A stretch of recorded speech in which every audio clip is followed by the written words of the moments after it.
"Tell us your name," said the man. "Quick." "Pip, sir."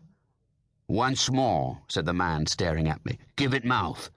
"Pip, sir." "Show us where you live," said the man. "Point out the place." I pointed to where our village lay, on the flat inshore among the alder trees and pollards, a mile or more from the church.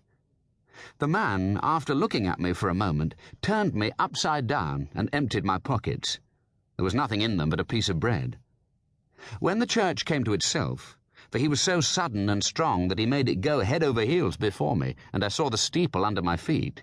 When the church came to itself, I say, I was seated on a high tombstone, trembling, while he ate the bread ravenously. "You young dog," said the man, licking his lips, "what fat cheeks you have got." I believe they were fat, though I was at the time undersized for my years and not strong. "Darn me if I couldn't eat them," said the man, with a threatening shake of his head. "And if I hadn't half a mind to it." I earnestly expressed my hope that he wouldn't, and held tighter to the tombstone on which he'd put me, partly to keep myself upon it, partly to keep myself from crying. "Now looky here," said the man. "Where's your mother?" "There, sir," said I. He started, made a short run, and stopped and looked over his shoulder. "There, sir," I timidly explained. "Also Georgiana, that's my mother." "Oh," said he, coming back. "And is that your father, along of your mother?" "Yes, sir," said I. "Him too, late of this parish." "Ha," he muttered then, considering. "Who'd you live with, supposing you're kindly let to live, which I hadn't made up my mind about?" "My sister, sir, Mrs. Joe Gargery, wife of Joe Gargery, the blacksmith, sir." "Blacksmith, eh?" said he, and looked down at his leg.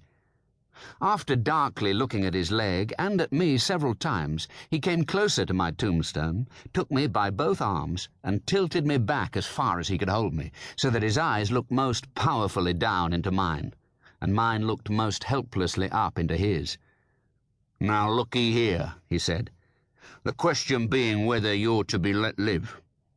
You know what a file is?" "Yes, sir." "And you know what whittles is?" "Yes, sir." After each question he tilted me over a little more, so as to give me a greater sense of helplessness and danger. "You get me a file," he tilted me again. "And you get me whittles," he tilted me again. "You bring 'em both to me," he tilted me again, "or I'll have your heart and liver out," he tilted me again.